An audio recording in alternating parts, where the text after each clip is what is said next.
Astrocast. I'm your host, Rue.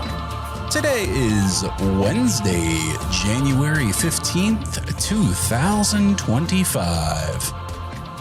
The full moon has left the building. We are officially waning towards a new moon. So hopefully in about 13 days or so, you should be able to walk out to some nice, dark, clear skies. That's certainly what we'll be hoping for anyway. Thank you so much for tuning in to the Astrocast this week. I am your host, Rue. It's been a pretty good week here in Charlotte, North Carolina. It's been very, very cold. It's been like I often complain that we don't really get cold winters anymore in the Carolinas. And as a whole, I would definitely say that that is true. But this year has been the exception because it has been pretty darn cold here, all things considered, for the majority of this year so far. So I'm happy to be back joining you guys for another fantastic week of astronomy and astrophotography talk. And I wanted to take a moment and just send a thank you to everyone who reached out about the recent, last week's M42 episode. It actually did really well. A lot of people had a lot to say about HDR processing and in particular how HDR is handled with Orion. And I will say the consensus does indeed seem to be that there needs to be some better tools for how HDR is processed in astrophotography. So the vast majority of people that I spoke with on this subject, while they agreed with me that there are some really neat tools within PixInsight that you can use to, somewhat bring out more resolution or details, I should say, in certain situations. Unfortunately, most of them end up doing a very soft, brush in Photoshop and slowly unmasking the trapezium region while trying to maintain that natural look between their, longer exposure and shorter exposure image to blend them into an HDR composite, which is pretty much exactly what an HDR image is. It would be a composite of, shorter and longer exposures to bring out detail at different levels for astrophotography anyway. So if anyone knows of anybody who is working on any scripts or development of any sort for this particular issue, I would love to hear from them. So please feel free to send them my email address, which is ruastrocast@gmail.com. And I'd love to talk to them about HDR imagery within astrophotography. So one of the things that I've been doing these last couple weeks has been reading up more on astronomy and kind of studying the history of astronomy to the extent that I can. Unfortunately, I do find that while there are a lot of books out there on astronomy, you would be surprised to learn that there aren't as many, biographies about famous astronomers, for example, as you might think there could be. With that being said, though, one very famous, if not the most famous astronomer is one that I've always greatly admired the work of and often think about all the amazing stuff that he was able to accomplish with tools that are, not even 1,000 times as powerful as what we have available to us today, or 1,000th as powerful as what we have available to ourselves these days. And yet was still able to accomplish so much. And, a lot of that had to do with the times. It was, again, hundreds of years ago, and we were living in a very, very different world in a time when for over 1,000 years, people had followed Aristotle for the most part with his geocentric model, which basically was groundbreaking for the time, considering it was, 380 BC when Aristotle came up with his geocentric model. But the problem was that basically posited that everything rotated around the Earth. the sun and the planets all rotated around the Earth, and that the universe in its entirety was actually rotating around the Earth. So Aristotle's model would go unchallenged for over 1,000 years until we finally got to our main character of our story, who, if you have not guessed by yet, is Galileo Galilei, the very, very famous Italian astronomer who did not invent the telescope per se, but he very much did help perfect it as an instrument for actually doing astronomical viewing. So whenever Galileo first heard of the telescope, he was actually already working as a mathematician, and he had heard about a device called a spyglass that was coming out of the Netherlands. Now, the truth is, a Dutch spectacle maker by the name of Hans Lippershey is actually credited with the invention of the spyglass, which was the direct precursor to the telescope in just 1608. So just 2 years after hearing about the spyglass, Galileo actually made his seminal discoveries in the year 1610. The Dutch would come into ships in Venice where Galileo was living, and they would bring in all sorts of new wares to trade with the Venetians. And during one of these trade sessions, Galileo likely ran into somebody who actually had a spyglass and was able to, understand what was happening, have a look at one. And ultimately he said, I need to specialize this device a little bit, but the lenses were the most important part. And putting two of them together in the fashion that Galileo did really did change the game.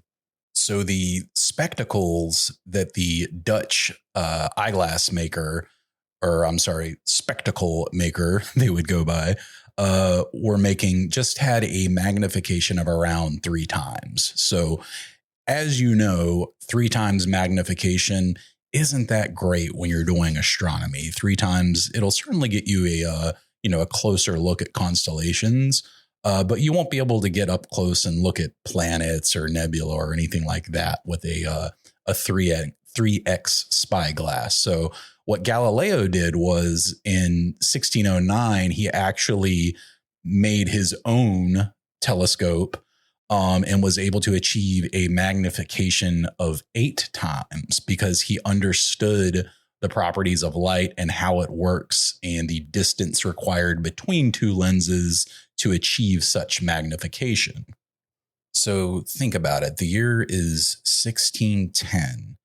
And for the first time ever, someone is pointing a device at the sky that is allowing them to blow up the sky by 8 times magnification, something with which we didn't even have words to describe back then. They would say things like, it's a device that helps you see things from far away.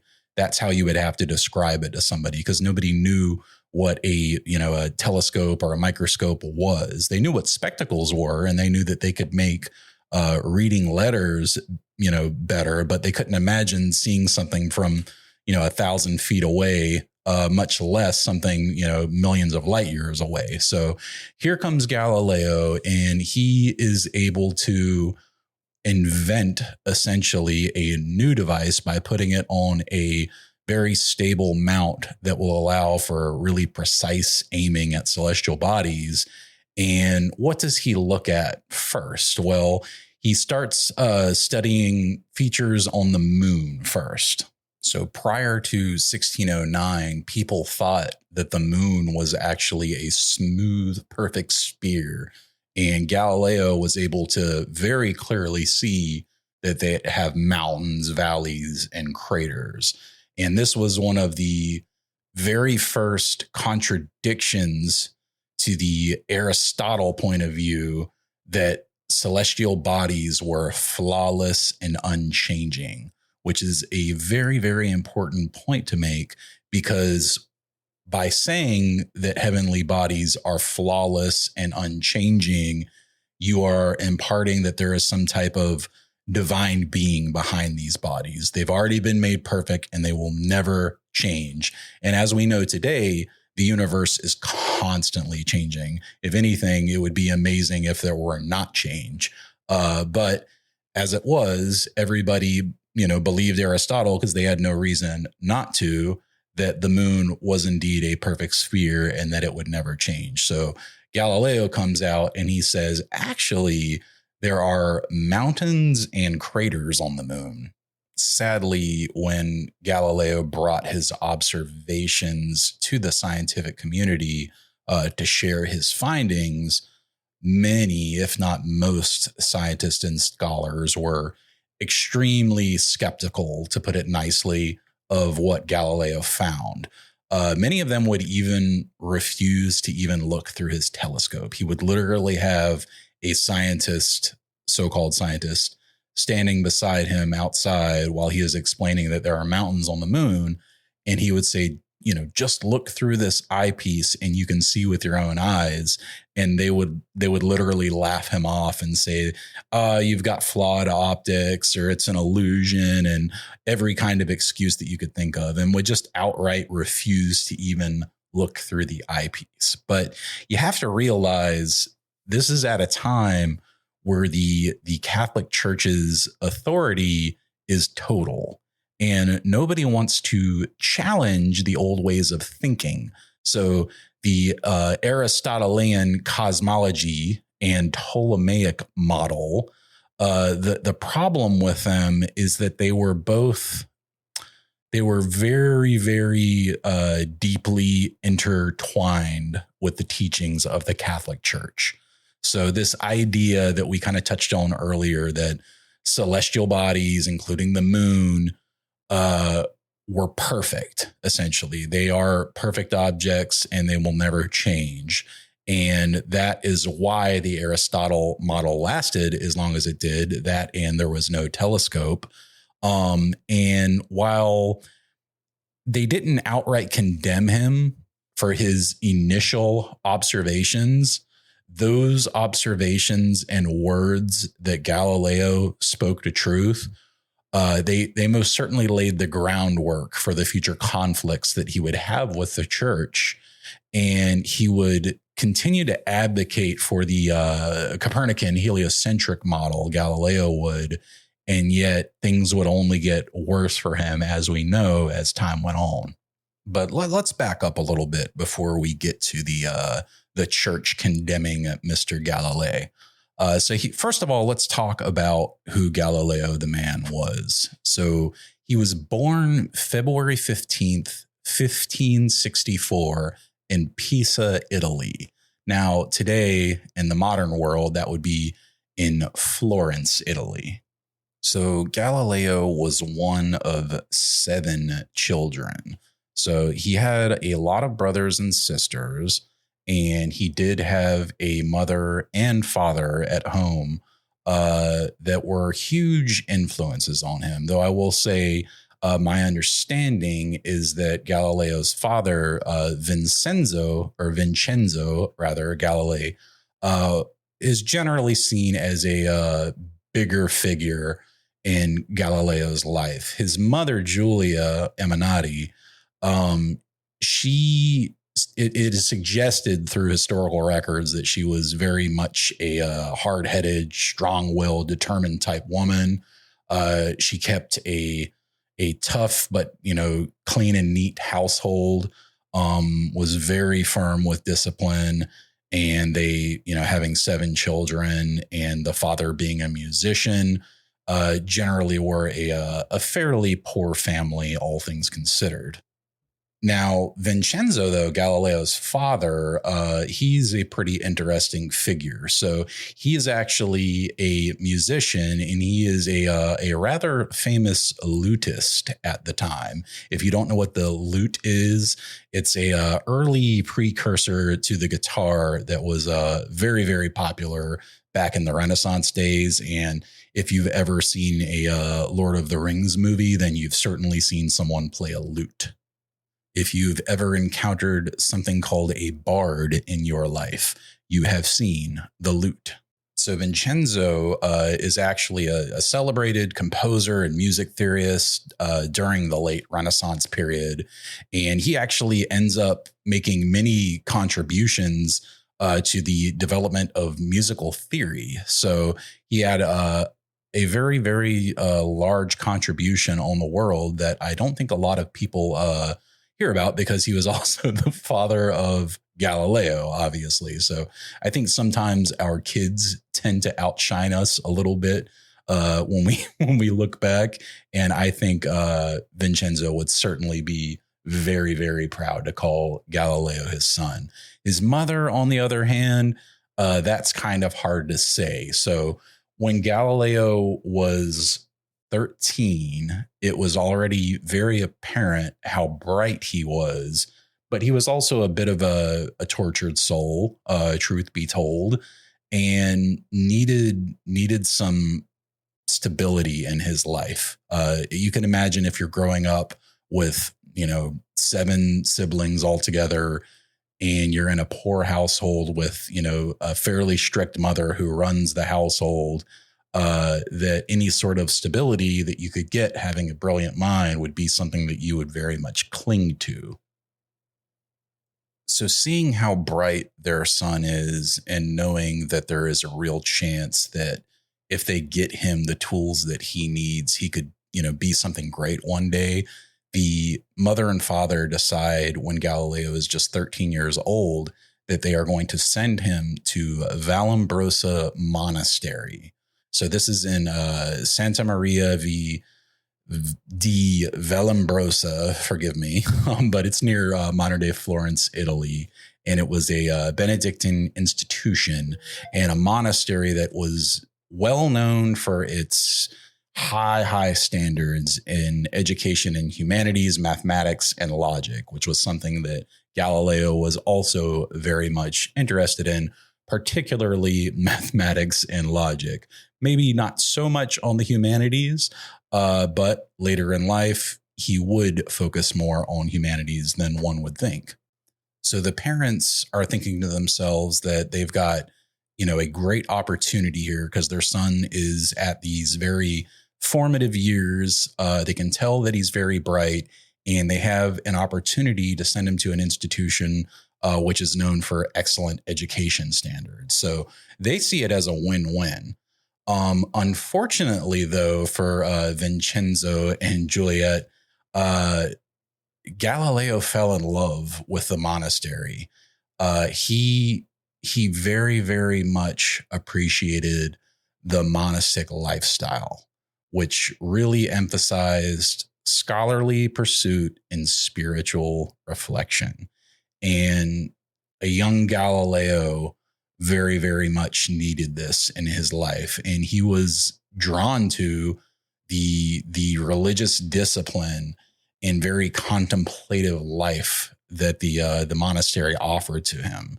And during this time was when he truly realized, how gifted he was in intellectual studies. And that was very, very highly valued in the circles of monks that were, seen in these types of schools. So, Vincenzo and his mother come back to get him, and Galileo says, I'm going to become a monk. This is what I'm going to do with my life. And this is, not at all what his parents were expecting. So Vincenzo sees his incredibly bright young son about to, essentially throw his life away, is how Vincenzo feels about it, by giving himself to the monastery. And even though Galileo argues with him and very much wants to stay at the school and become a monk, ultimately Vincenzo is able to convince Galileo to go to a different school, and he ends up steering his son away from becoming a monk. So if you think about that, had Vincenzo not intervened and just told Galileo, you be a monk and run down your dream, Well, I think all of humanity owes a little bit of applause to Vincenzo Galilei for steering his son in the right direction. So the next time, if you're younger and your parents are telling you to do something and you're telling them, I don't want to, it's not in my heart, just remember Galileo and Vincenzo Galilei and think about all the differences that wouldn't have happened in our world. I mean, we might not have the Industrial Revolution if we are still depending on a geocentric model. I mean, you think about just the foundation that Galileo laid for the scientific method itself. Galileo was the first person to insist on using math to describe natural laws. He was actually the first person to formulate the relationship between time, distance, and acceleration for falling objects. He was the first person to do experiments in what we now know as a controlled setting. So before Galileo, you have to remember much of science was based on the teachings of Aristotle. And while Aristotle did many, many amazing things, a lot of them were very, very wrong and relied solely on reasoning and making sure that you can tie things in with religion to make sure that the church is happy. And Galileo said, no, if we can't see it with our own eyes, then it's not true. He was one of the first people who basically said, if you can't directly observe a phenomenon, then how can you prove that it's actually happening? Which is exactly what he did with his telescopic observations of celestial bodies. For example, before Galileo, we had no new discoveries of anything within our solar system or the universe as a whole since antiquity. Think about that. Thousands of years go by, no discoveries whatsoever. Galileo comes along, and all of a sudden, we know about the Galilean satellites. So by 1610, Galileo had improved his original telescope design to where the magnification could now go up to 20 times magnification, which before, as we remember, we could only get to 8 times magnification. So Galileo points his telescope at Jupiter and he notices 3 stars, or what he calls them, that are near the planet, but seem like they're aligned in a straight line and close to the planet. Looking through the telescope, they appear to be fixed stars in the background that are very, very close to the planet. So initially, he's a little bit confused by this, and he's wondering to himself why all of the other stars are so far away, seemingly, and don't appear to change size at all when you look at them through the telescope. But when he looks at Jupiter specifically, these new stars do appear to change size, if you will, when looking through the lens, because you can now see them where you couldn't see them before with the naked eye. So they're definitely a different size than the other stars that he can observe with his naked eye, but he's not sure what to make of it. So of course, what does he do? He continues to observe. So night after night goes by, and this is January of 1610, and he starts noticing that these bright stars are actually in different spots every night.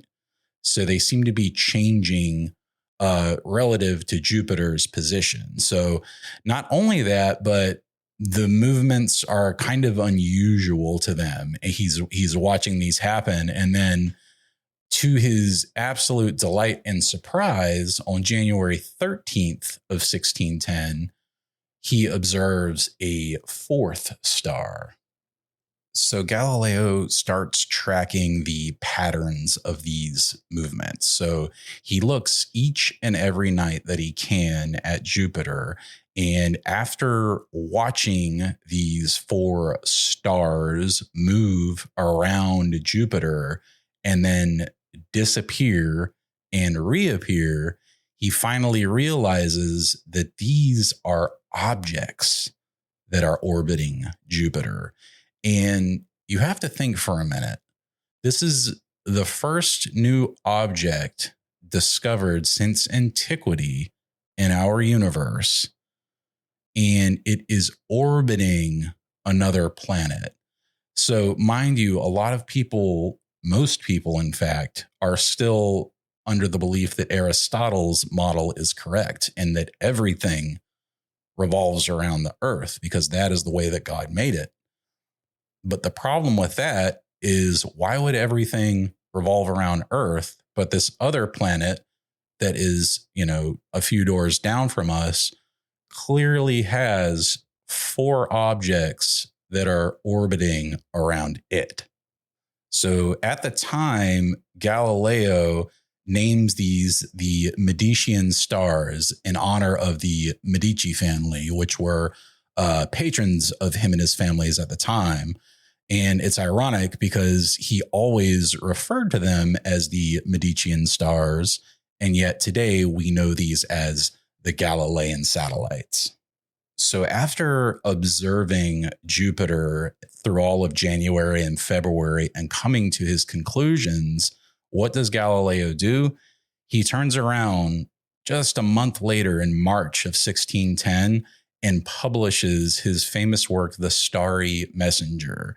And this book ends up basically cementing Galileo's place as one of, if not the top astronomer and scientist of his day. Just keep in mind, like I said earlier, since essentially the beginning of time at this point, nobody had ever discovered anything new in our solar system or anywhere else. And here comes Galileo saying that not only have I discovered something new, I've discovered four somethings new. And not only that, but what I discovered is direct evidence that correlates with the Copernican theory and goes against everything that Aristotle stood for, and therefore everything that the church stands for. So flash forward to the summer of 1610, and Galileo is on to observing Saturn. And Saturn is quite unique. When Galileo points his 20x magnification telescope up at Saturn, he's quite surprised to see that, unlike Jupiter, Saturn does not appear to be just a single round disk like he sees with other planets, but it has kind of a peculiar shape. And he actually describes the planet as having ears, is what he says. In other writings, he says that there appears to be two stars on either side of Saturn. And naturally, he thinks to himself that perhaps these are stars that are similar to the other quote unquote stars that I saw on Jupiter. So unfortunately, the telescope was starting to reach some of its limits with that 20x magnification. So Galileo couldn't really further discern what was actually going on, and he was not able to actually determine the rings in 1610. But what really puzzled him was when he looked back at Saturn in 1612, the ears were gone. And Saturn now was indeed appearing as a single round planet like the other planets. Now, at the time, we know that this is what happens when Saturn is tilted on the correct axis, that it appears to be straight on with us. In fact, this is, I think, if not now, it will be happening very soon. I haven't checked on this. Let me see. Okay, I just actually went and checked. It's actually in March of this year is when it's going to appear that they disappear. And this actually happens every 14 to 15 years if you're curious about it. When Saturn goes edge on completely for us and we basically cannot see the rings anymore. So that's what happened in 1612 when Galileo lost sight of what he called the ears of Saturn. Luckily for Galileo, the ears reappeared in 1613. So the cycle, it pretty much baffled Galileo. He unfortunately did not have access to the technology to understand the phenomenon like we do today. Now we know that obviously Saturn has rings around it, which are there because lots of various space debris, if you will, is orbiting around the planet. And actually, it's predominantly water ice that make up Saturn's ring, though they do have some dust and rocky materials in there as well. I think the vast majority, 95% or more, consists of water ice for Saturn's rings. Coincidentally, if you look back through Galileo's notes, you can see his very clear frustration with being unable to really resolve the resolution needed to be able to solve the mystery of the ears of Saturn. He's actually quoted at one point saying, "I do not know what to say in a case so surprising, so unlooked for, and so novel." And I think that really kind of captures his sense of frustration about being unable to explain the phenomenon. He only had access to the tools and knowledge of his time. He was creating the knowledge of his time.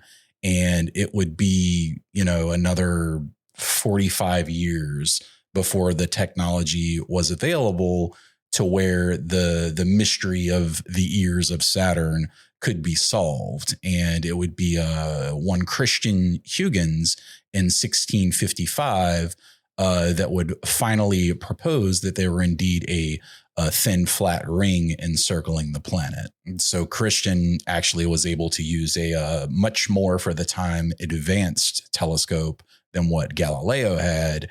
And he observed the actual flat ring that surrounds Saturn. And he was, again, famously quoted as saying, "It is surrounded by a thin, flat ring, nowhere touching, inclined to the ecliptic." So Huygens' work, it made a huge step forward in understanding planetary science for us.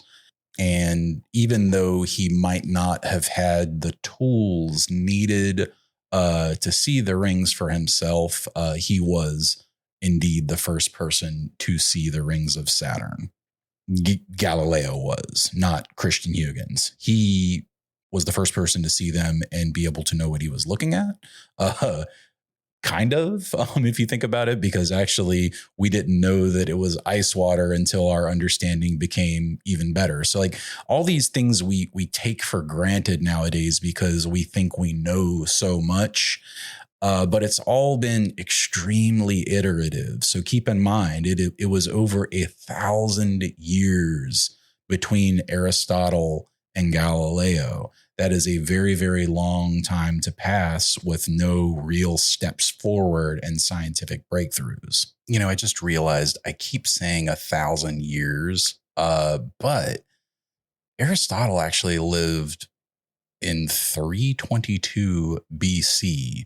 So he lived a much, much longer time ago than Galileo did. So it's actually closer to 2,000 years. 1,885 years separate Aristotle and Galileo. So to give a little bit of context, the same amount of time exists between the birth of Jesus and the birth of Niels Bohr.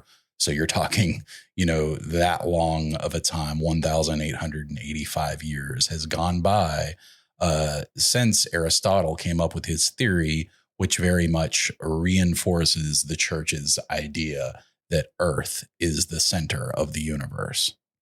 So Galileo releases Sidereus Nuncius in 1610, the Starry Messenger. And not only does he release his book, but bucking tradition, he decides that he is going to write his book in Italian. Now, you might say to yourself, okay, an Italian guy writing a book in Italian, that sounds pretty reasonable to me. And nowadays, you would be correct in that. But back in the 1600s, writing in Italian was not something common at all for an Italian scientist to do. Instead, it was very typical to write your scientific papers and books in Latin, and Latin being very, very tied to the authority of the church and traditional academic institutions. So by deciding to write this book in Italian, Galileo bucks, 1,000 years of tradition, hell, more than 1,000 years of tradition, probably more like 2,000, and says that I am going to write a book that the everyman can read and understand. So here's this book in 1610 that comes out, and it talks about mountains on the moon, moons flying around Jupiter, and the Earth is not at the center of the universe. So the church absolutely takes notice of this in 1610, and they fairly quickly hear about Galileo's work. And not only do they hear about it, a lot of the clergy are actually very interested in it, because keep in mind, this was a time when just like Galileo would have, those that were monistic were very much of the educated mind. So, to read and study in church was extremely common, but to go against, God's word was very much sacrilege, and you just didn't do it back then. So while there was certainly controversy over the Starry Messenger, it was not outrightly condemned by the church, but people were certainly starting to take notice at this point of who Galileo was and what exactly he was preaching.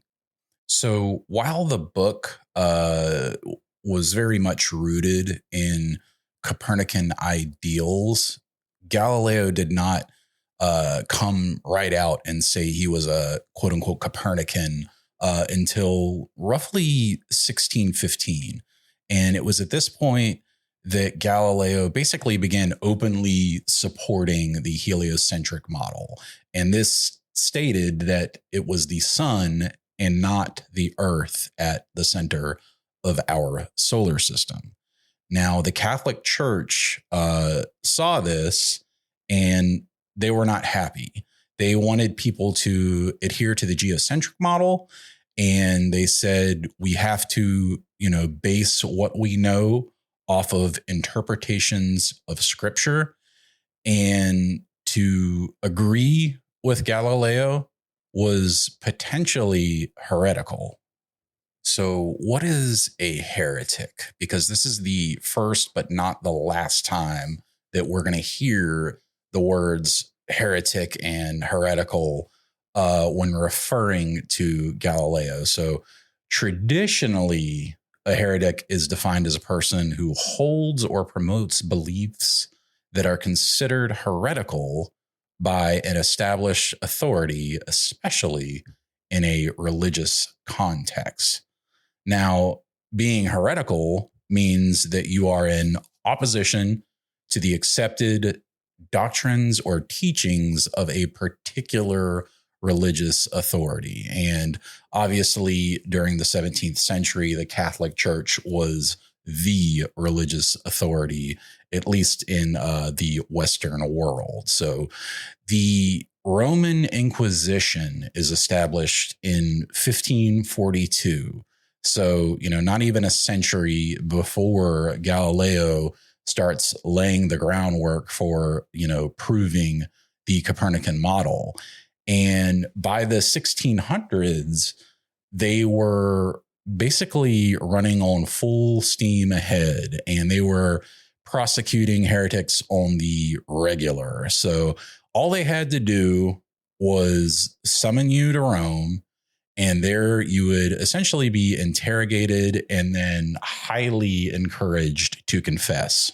If you didn't give them the information that they wanted to hear, and this is a very key piece to say, they would often torture people to extract confessions. Now, this didn't happen everywhere, and it definitely varied quite a bit by region. But the fact of the matter is that the Roman Inquisition condoned and encouraged torture to extract confessions from so-called heretics, such as scientists like Galileo.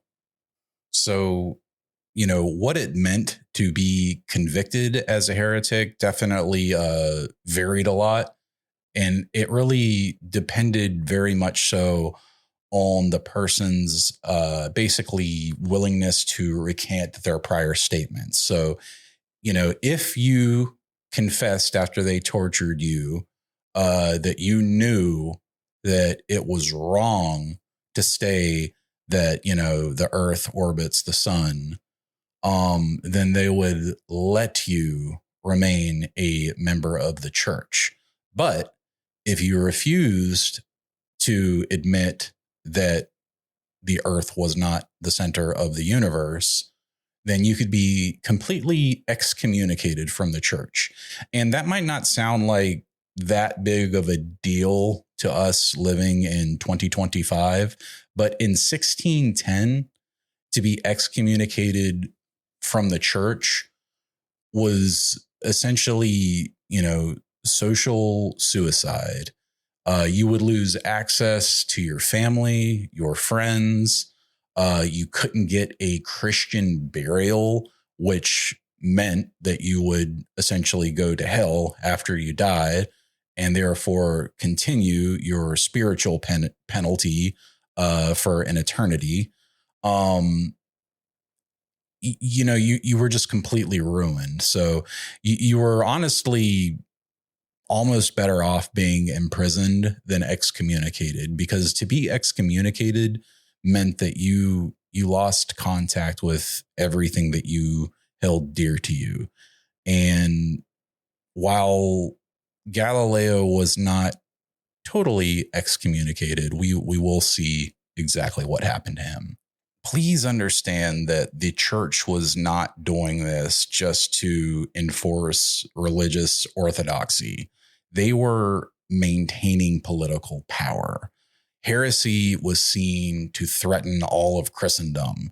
And during these extremely radical times of the Renaissance, after Galileo's scientific discoveries started pouring in, that very much questioned the fundamental foundation of the church itself, because everyone had been taught for thousands of years that the earth was the absolute center of the universe. And if then somebody comes along and tells you, hey, actually, that big bright light in the sky, we're all moving around that, you would probably laugh at them, because for thousands of years, everyone has known otherwise. But then you look through a telescope and see with your own eyes that there are other moons at Jupiter. And what does that do to your head mentally if you're, not a scientist? Where does that put you? And you start to understand why people were very, very afraid to question authority back then. And they would use very similar tactics to what is used very much to this day to scare people into silence, essentially. But again, this was during a time of scientific upheaval. Galileo was making absolutely incredible progress. He was every day discovering something new about our universe. And shortly after releasing the Starry Messenger, he was about to just completely lay waste to the geocentric model. Just a quick side note on a piece that I stated earlier. When Galileo wrote the Starry Messenger in Italian, you have to realize what he did there was he was one of the very first people to help truly democratize knowledge. And just by doing that alone, started a complete cultural and intellectual shift away from the rich and powerful having a monopoly on all knowledge. And it truly begins the scientific revolution that takes place during the Renaissance. So after 1610, the church is aware of Galileo's existence, and he knows that he is causing a bit of a stir, and it brings him international fame for basically helping to overthrow Aristotle's idea of a geocentric universe. So in 1613, Galileo publishes another book, and it is called Letters on Sunspots. He was able to observe through much of 1612 and 1613 the sun itself. So this book further helps unseat the Aristotle opinion. The universe is made up of perfect celestial bodies that were flawless and unchanging. And the reason it does this is because Galileo is able to prove that there are sunspots, and indeed that the sun is rotating on its own axis, which is, absolutely mind-blowing. But he was the first person to actually use the projector method with a telescope, which we know very well today because I think it's an experiment that most of us did way back in grade school. But essentially he would, point the telescope directly at the sun, and then the eyepiece would then eject the light onto, a flat surface or a piece of paper. And this would allow him to actually observe sunspots and then track their movement across the sun's surface. Though there is a lot of opinions and thoughts on whether or not Galileo observed the sun directly, most likely he did, and he probably tried to use less than perfect filters, which are nothing like the modern filters that we have today. They would often be tinted by smoking glass to darken it. And this was, hoped to reduce the sun's light enough to where it could not damage the eyes. But of course, that is not the case and can still very much harm the human eye. And unfortunately for Galileo, when he got older, he did lose his eyesight, sadly.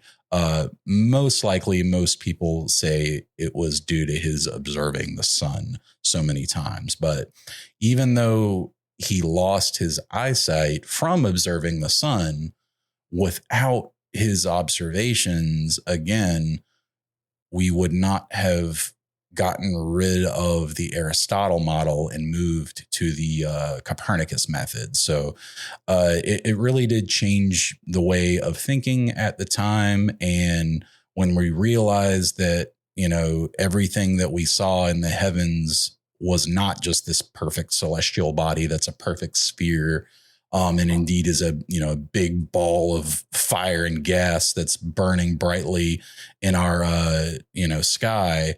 It just really changed things quite a bit, to say the least.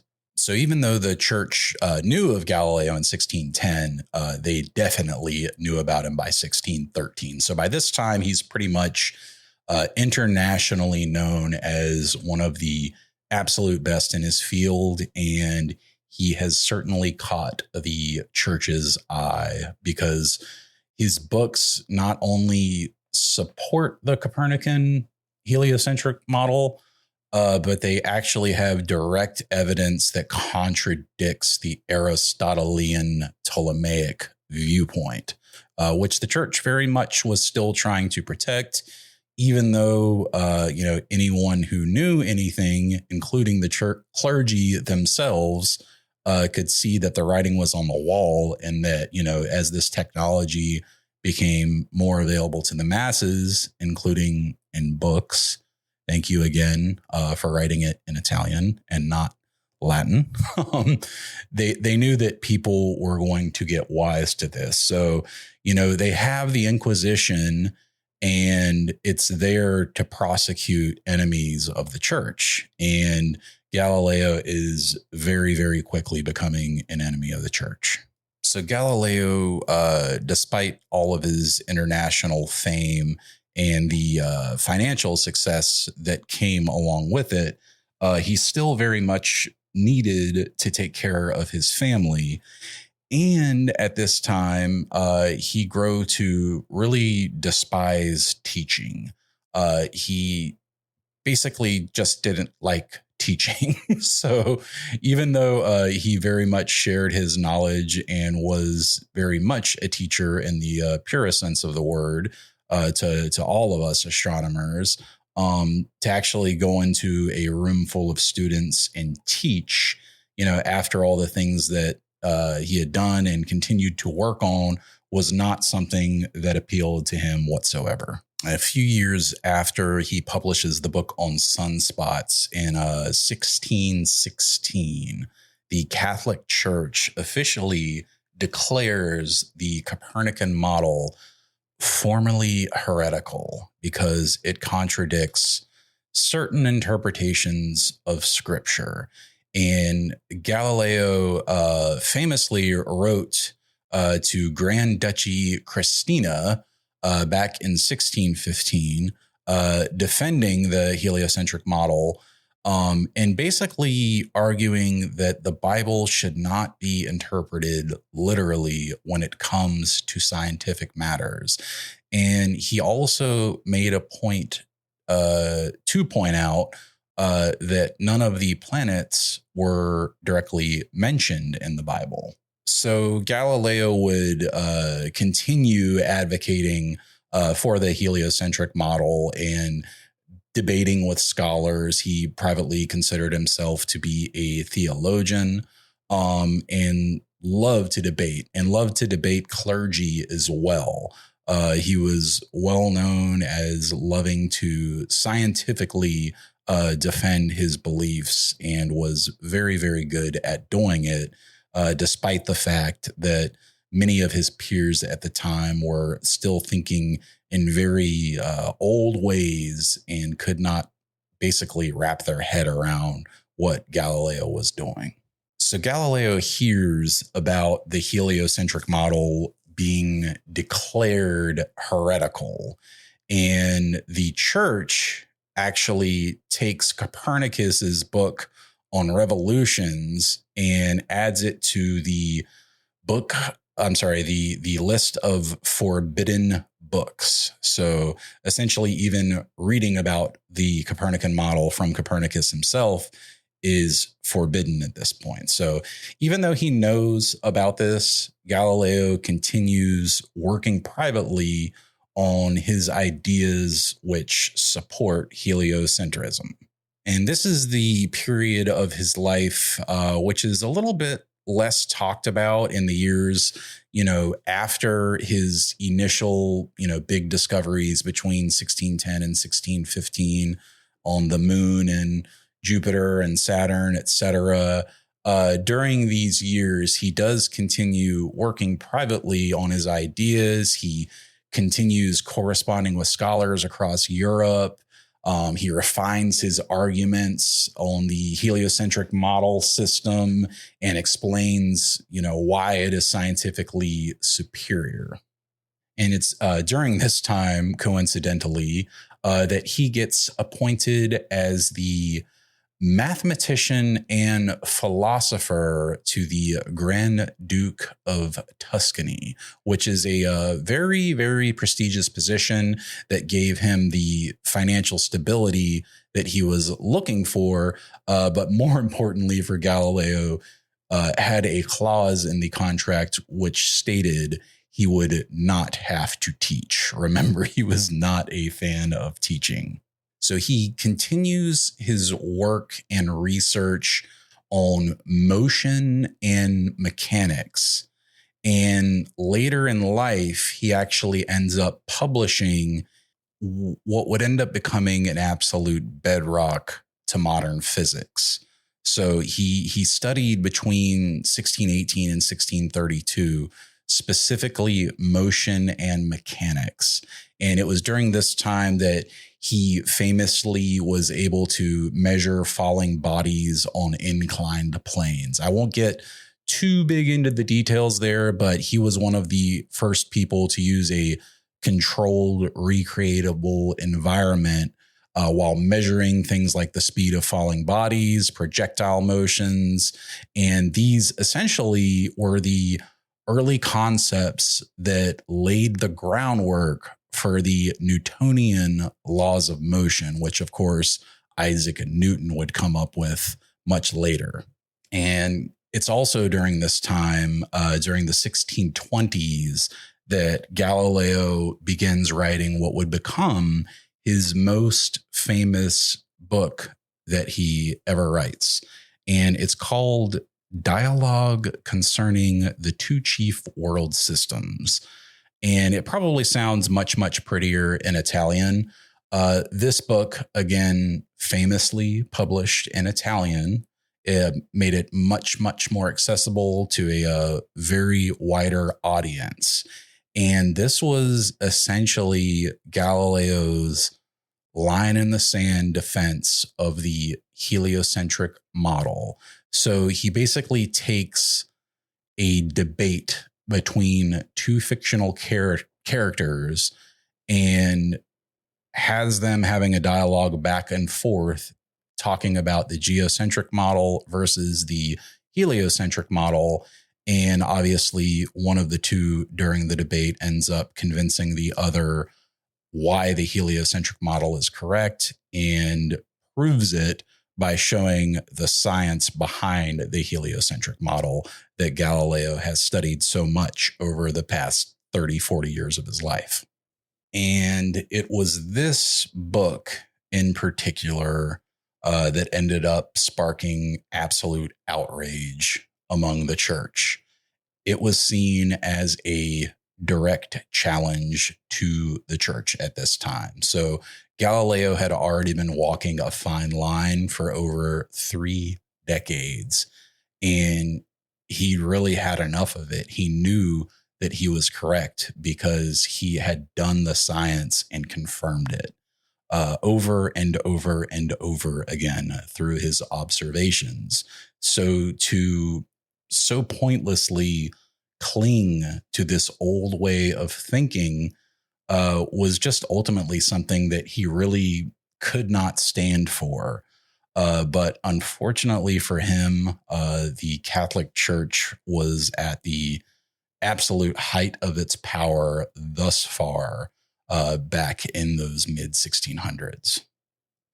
So right before Dialogue is published in 1632, the church actually summons Galileo to Rome to stand trial before the Roman Inquisition in 1633.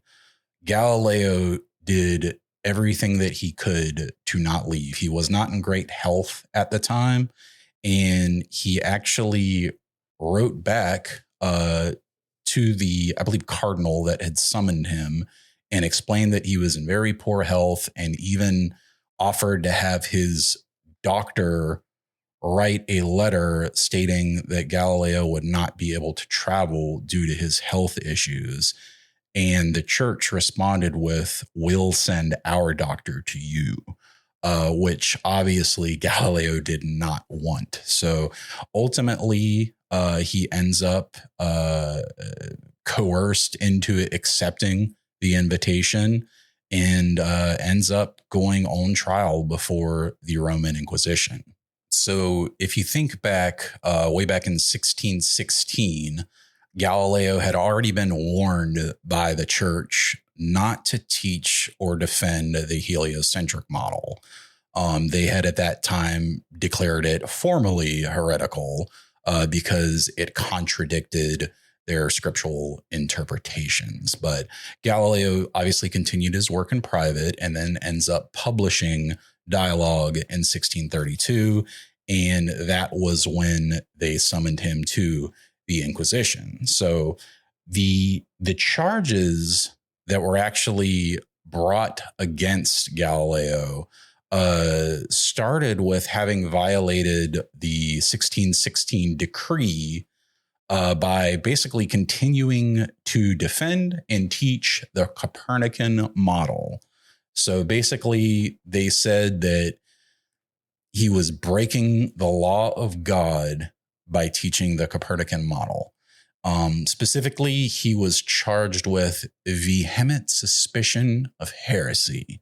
So suspicion of heresy essentially was a quote unquote better charge. And I believe I've read that he did have some defenders in the church. Maybe you wouldn't quite call them defenders, but they didn't want to see him hanged for it, essentially. And they certainly didn't want to see him tortured and killed for his way of thinking, which, although they did not want to admit it, many people within the church, these were, the most well-read people in our culture at the time, they were well aware of what this change meant to the geocentric model, moving to the heliocentric model.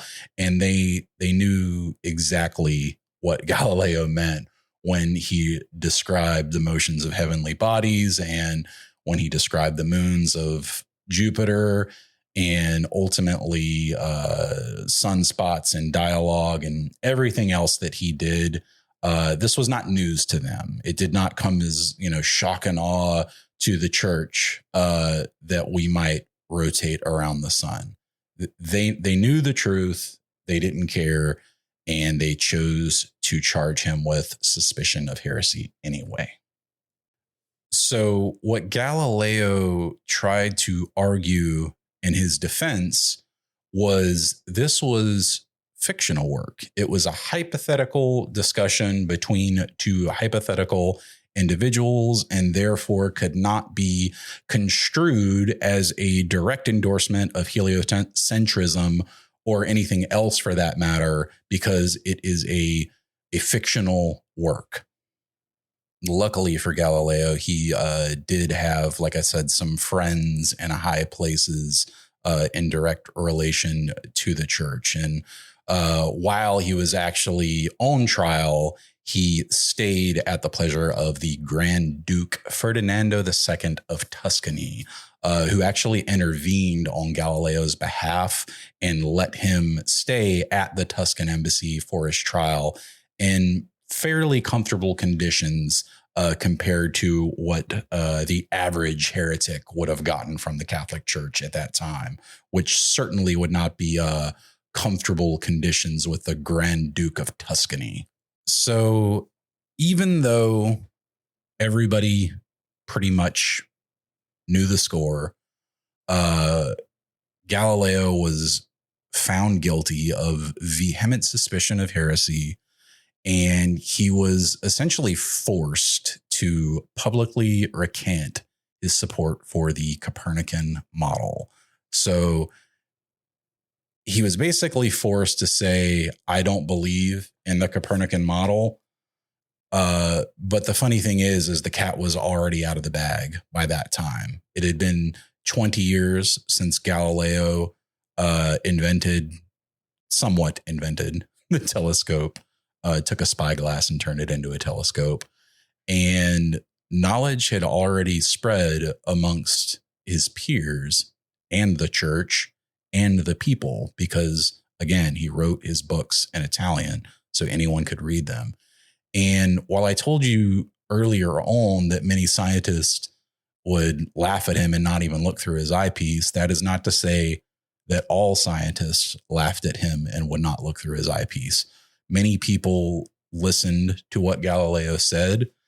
And then as the scientific method truly came into focus over the following decades and even hundreds of years, we look back now on all of the feats that Galileo accomplished, and he was amazingly accurate with nearly all of his predictions. For example, he measured the time that it takes for the moons to orbit Jupiter, and his estimate was, I believe, within minutes of the actual orbital time of these moons. He was obviously right about the Copernican model. And even though he was found guilty, luckily for Galileo, since he was suspected of heresy, that is, vehement suspicion of heresy, he was not sentenced to death, but he was unfortunately placed on house arrest for the rest of his life. And the book Dialogue was actually banned, sadly. So he was 69 years old, and he had just been convicted essentially as a heretic by the church. He was terrified. He was humiliated. He was terrified that he would be tortured if he didn't recant his statements. But recanting for him, for somebody of his intellectual stature, was absolutely humiliating. So imagine being in that position. You talk about a rock and a hard place. You speak truth and you're tortured. You recant and your entire life's work is a joke. So he very much kept to himself, obviously, in the remaining years of his life. This is actually the time when Galileo would complete his final work, which was discourses and mathematical demonstrations relating to two new scientists, which actually had to be smuggled out of Italy to be published in the Netherlands. So his final work had to be smuggled out like a common criminal in order to be published. And it was revered, actually, and was actually another groundbreaking book for physics that laid the groundwork for modern physics as we understand it today. It was lucky he finished the book in 1638, because sadly 1638 was the year that he also went blind. He did continue his scientific work after going blind. He had the help of two assistants who he was known to very much care about, but there's some other drama that happened around them that we won't get into specifically today, but you can read up on it if you're interested. So Galileo's story is timeless. Obviously, we know the struggle that we have to speak truth to power. And we know that obviously more than ever these days, fact is under attack. So maybe just keep that in mind. Just remember all the people who came before you that laid the groundwork that allows us to live in the incredible age that we do today. Galileo Galilei ended up dying on January 8th, 1642. He was 77, and he died in the same villa that he spent his remaining years under house arrest in due to his sentence from the Roman Inquisition. And even though Galileo probably didn't know the incredible impact that his work would have on astronomy and indeed the world as a whole when he died, and he would have had no way of knowing. Again, he died embarrassed and frustrated, forced to recant his life's work essentially before the church. It must have been an absolutely terrible way to go. But if you want to know how strong the will of the church was to maintain that grip on the geocentric model that Aristotle had introduced, nearly 2,000 years before Galileo first looked at those moons of Jupiter, then just know that they did not remove the ban on heliocentrism that they placed because of Galileo's work until nearly 180 years later in 1822. And it was not until another 100 years after that that Galileo was formally exonerated by Pope John Paul II in 1992. So it may have taken us 400 years to come around and understand the errors of our ways, but we eventually got around to it as human beings. I don't look back on anyone from the 1600s and blame them for feeling some kind of way when all they had, was what the church told them for hundreds of years. That's what they had to go on. And somebody comes out with this radical new idea that says, we're not the center of the universe and, everything else that ended up following. So you can't blame people for only having access to so much knowledge at the time when these things happen. It's almost like a comedy of errors. It's a culmination of a lot of terrible things all happening in just the wrong way to lead to what I think is one of the most brilliant people to ever live, end up being, frustrated and humiliated when he was on his deathbed instead of being celebrated and surrounded by family and spending his last 20 years, touring the world and giving symposiums on the heliocentric model. But again, things have changed a bit. At least nowadays, people at least have access to the information. Whether or not we choose to believe it, that's entirely up to you.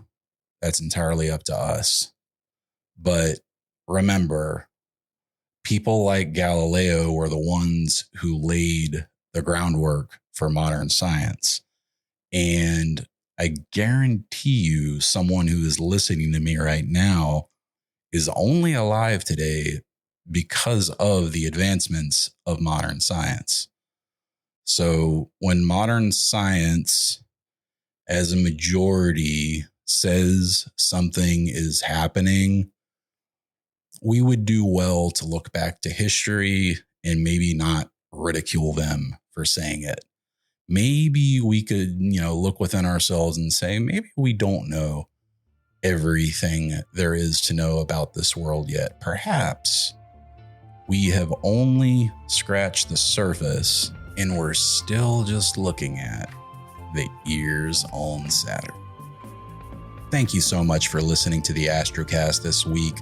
I have been your host, Rue. If you enjoy the show and would like to support us, please feel free to give what you can at patreon.com/the Astrocast. Special shout out to all of our Patreon members who continue to support the show every single month. You guys know who you are.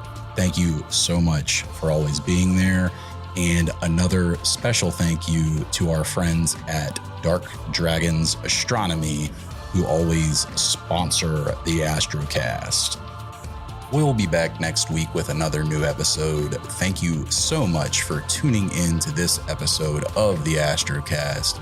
I'm your host, Rue, and as always, clear skies.